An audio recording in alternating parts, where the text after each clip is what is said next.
इसमें जो है आपका डेटाबेस मॉडल, ये टॉपिक अपने को आज पढ़ना है।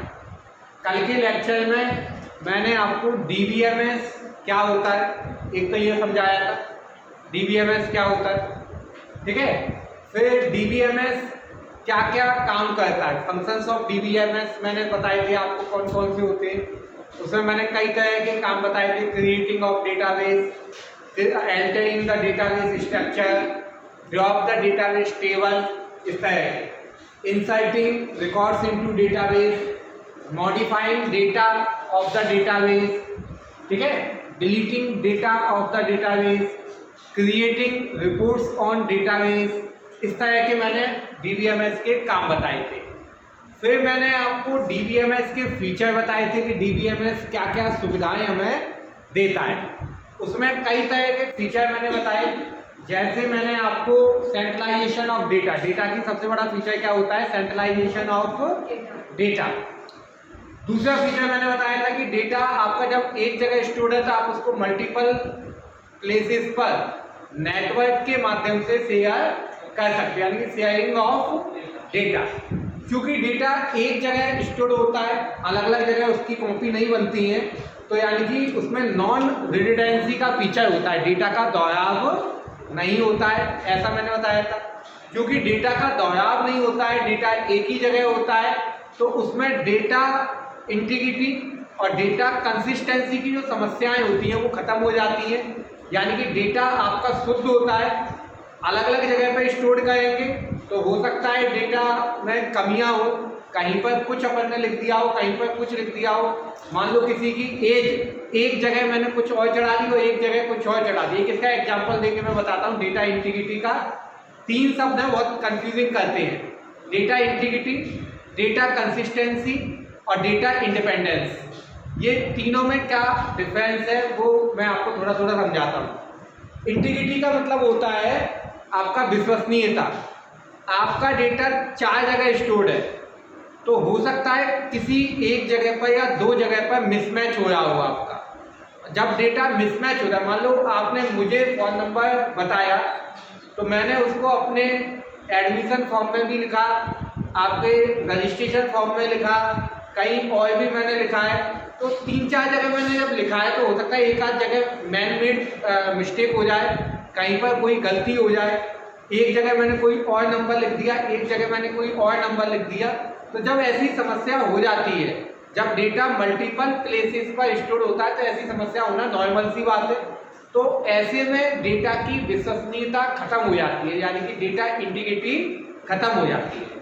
लेकिन जब डेटा सेंट्रलाइज होता है तो डेटा के सेंट्रलाइज होने पर क्या होता है, डेटा की विश्वसनीयता बनी रहती है, क्योंकि डेटा मल्टीपल प्लेसेस पर नहीं है, एक जगह है और वहीं पर जो है तो वहीं है। आपका जो भी लिखा है एक जगह लिखा है, अलग अलग जगह पर नहीं लिखा है। तो ये तो हो गया डेटा इंटीग्रिटी, यानी कि डेटा को सेंट्रलाइज करने से डेटा की इंटीग्रिटी इंप्रूव्ड होती है, डेटा की विश्वसनीयता बढ़ती है।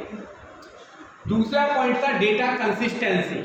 कंसिस्टेंसी का मतलब क्या होता है कि डेटा आपका एक जगह स्टोर है, वो बात तो ठीक है, लेकिन हम उसको पांच जगह कर रहे हैं। मान लो नेटवर्क के माध्यम से पांच अलग अलग कंप्यूटर पे हम डेटा को एक्सेस करते हैं। तो जब हम अलग अलग जगह पर सेम टाइम में एक ही डेटा को एक्सेस करते हैं तो उसमें हो सकता है कोई कुछ डिलीट कर रहा हो, उसी टाइम पर कोई उसमें डेटा को जोड़ रहा हो, कोई अपडेट कर रहा हो। मतलब पांच यूजर हैं, पांचों अलग अलग लोकेशन पर है, तो पांचों लोग उस डेटाबेस के अंदर एक साथ अलग अलग तरह के चेंजेस अप्लाई करते हो। तो ऐसा करने पर क्या होता है, डेटा की कंसिस्टेंसी खत्म हो जाती है, ठीक है। डेटा की इस कंसिस्टेंसी को खत्म जो ना हो, इसके लिए भी फीचर आपका डीबीएमएस उपलब्ध करवाता है। डीबीएमएस इस तरह की व्यवस्था करता है कि चेंजेस तो आपका इंसर्ट कई सारे लोग एक साथ कर सकते हैं, ठीक है, डिलीट कर सकते हैं, लेकिन वो जब अपडेशन होगा तो वो एक बार में एक एक करके ही होगा। आपका पूरी कमांड सारी एक साथ अपडेट नहीं होगी, एक एक करके, मतलब पहले आप सारी कमांड इनपुट कर दोगे, फिर वो आपका अपडेट होना चालू होता है। ठीक है, वो अपन आगे पढ़ेंगे क्या कहलाता है ये फीचर्स किस तरीके से। इस तरीके से डेटा की कंसिस्टेंसी क्या हो जाती है, इम्प्रूव्ड होती है, डेटा में कोई भी कमियां नहीं आती है। ठीक है, तो ये समझ में आया आपको डेटा कंसिस्टेंसी क्या होता है। अब है डेटा इंडिपेंडेंसी। डेटा इंडिपेंडेंसी का मतलब क्या होता है, डेटा के अलग अलग लेवल होते हैं, 3 लेवल में डेटा काम करता है आपका, ये मैंने अभी आपको बताया नहीं। डेटाबेस के लेवल होते हैं, डीबीएमएस के लेवल होते हैं। ठीक है, कौन कौन से लेवल होते हैं, तो फिजिकल लेवल, कंसेप्चुअल लेवल और आपका लॉजिकल लेवल। कंसेप्चुअल लेवल और यूजर व्यू आपका है लॉजिकल लेवल। इसको आप यहाँ पर फिजिकल व्यू, लॉजिकल व्यू और यूजर्स व्यू, 3 व्यू में डेटा रहता है। मतलब क्या है इनका, इन तीनों व्यूज का क्या मतलब होता है, तो देखो फिजिकल व्यू में ये बताया जाता है कि डेटा है कैसा, उसकी रियलिटी किस तरह की है, वो न्यूमेरिक डेटा है, टेक्स्ट डेटा है, अल्फा न्यूमेरिक डेटा है, उसका फील्ड साइज कितना है, ये सब जानकारी हमें कहाँ पे मिलती है, फिजिकल व्यू में। इसी को शॉर्ट करके किस में लेके आया जाता है, लॉजिकल व्यू में। लॉजिकल व्यू में केवल फील्ड के नाम आते हैं, ठीक है, और उनका डिस्क्रिप्शन आता है, वो डिटेल नहीं आती कि वो न्यूमेरिक है या नॉन न्यूमेरिक है या उसकी डेटा टाइप, वो सब नहीं आता। यूजर व्यू में और ज़्यादा आपका डेटा क्या हो जाता है, फिल्टर हो जाता है। जिन जिन फील्ड की हमें आवश्यकता है वही डेटा हमें केवल दिखाई देगा। मान लो डेटा तो बहुत बड़ा है, टेबल बहुत बड़ी है, बट हमें केवल नाम देखना है और एज देखनी है और उनके क्लास देखनी है, 3 फील्ड का डेटा देखना है और टेबल में फील्ड है 10, तो वहाँ पे हम उसको फिल्टर करके यूजर की रिक्वायरमेंट्स के आधार पर यूजर व्यू बनाते हैं।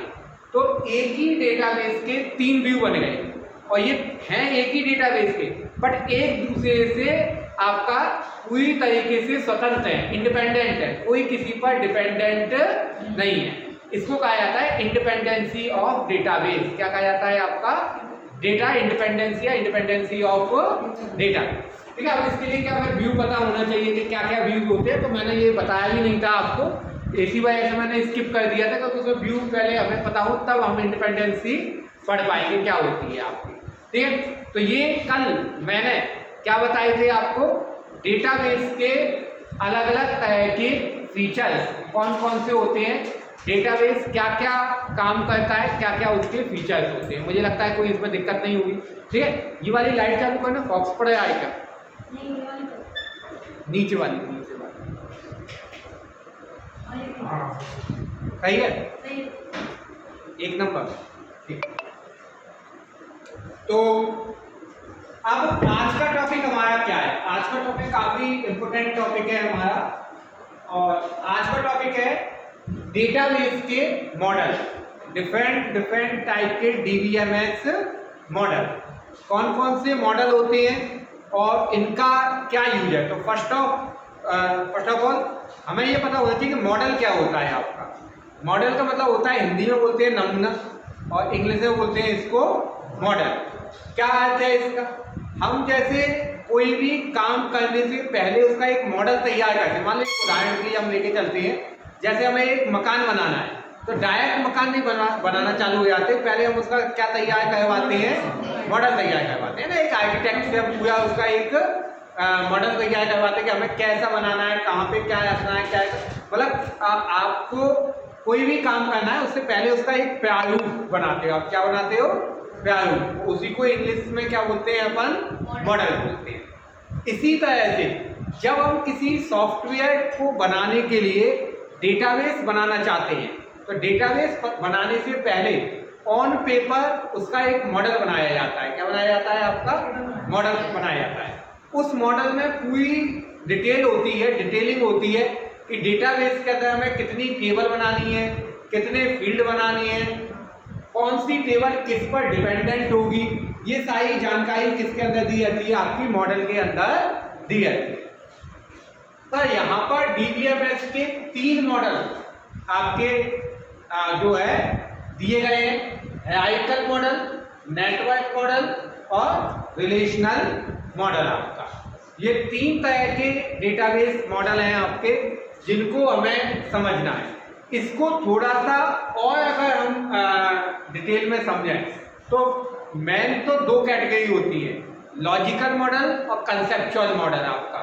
ठीक है, लॉजिकल मॉडल क्या होता है, सॉरी लॉजिकल मॉडल और फिजिकल मॉडल या कंसेप्चुअल मॉडल बोलते हैं लॉजिकल मॉडल को आपका। ये 2 तरह के मॉडल होते हैं, मैं यहां लिख देता हूं। एक होता है आपका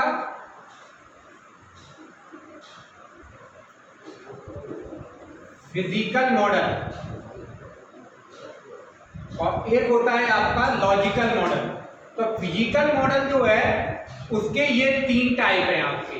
ये जो तीनों टाइप है वो किसके टाइप है, आपके फिजिकल मॉडल के टाइप है। ठीक है,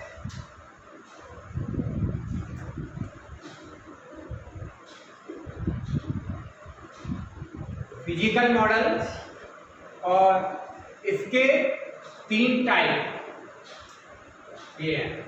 कौन कौन से, हायरार्किकल, नेटवर्क मॉडल और रिलेशनल मॉडल। इनको फिजिकल मॉडल क्यों बोला जाता है, क्योंकि ये कंप्यूटर में बनाए जाते हैं, फिजिकली तैयार किए जाते हैं, उनका आपका जो है पूरा वर्क करता है आपका फिजिकल मॉडल कहलाता है। एक होता है आपका कंसेप्चुअल मॉडल या कंसेप्चुअल मॉडल या इसको लॉजिकल मॉडल भी बोलते हैं। इसमें आपका आता है ER मॉडल। कौन सा आता है आपका, ER मॉडल, जिसको हम बोलते हैं एंटिटी रिलेशनशिप मॉडल। क्या कहलाता है ये आपका, एंटिटी रिलेशनशिप मॉडल। ये कंसेप्चुअल मॉडल है, ये कंप्यूटर में नहीं बनाया जाता। कंसेप्चुअल मॉडल कंप्यूटर में नहीं होता है, इसको ऑन पेपर बनाया जाता है, यानी कि कागज पर बनाया जाता है और कागज पर इसको ड्रा करके, और एक पिक्चोरियल मॉडल होता है, पिक्चर के फॉर्म में या इमेज के फॉर्म में इसको बनाया जाता है और उस पर फिर उसमें ये दर्शाया जाता है कि कौन सी टेबल किस पर डिपेंडेंट है, ये सारी चीजें आपकी। ठीक है, तो ER मॉडल आपको भी ये मैं 4 पढ़ाऊंगा आपका, राइटर क्या है, नेटवर्क क्या है, रिलेशनल क्या है और ER मॉडल या एंटिटी रिलेशनशिप मॉडल क्या होता है, इसका कहां पर यूज होता है। ठीक है, आया समझ में। तो बताओ, ये जो मैंने समझाया, इतनी सारी कहानी बताई, वो क्या है। तो अभी हम जो है क्या पढ़ेंगे, सबसे पहले हायरार्किकल मॉडल पढ़ेंगे। हायरार्किकल मॉडल क्या होता है और इसकी क्या विशेषताएं होती है, ये कब और कहां पर यूज में लाया जाता है। ठीक है।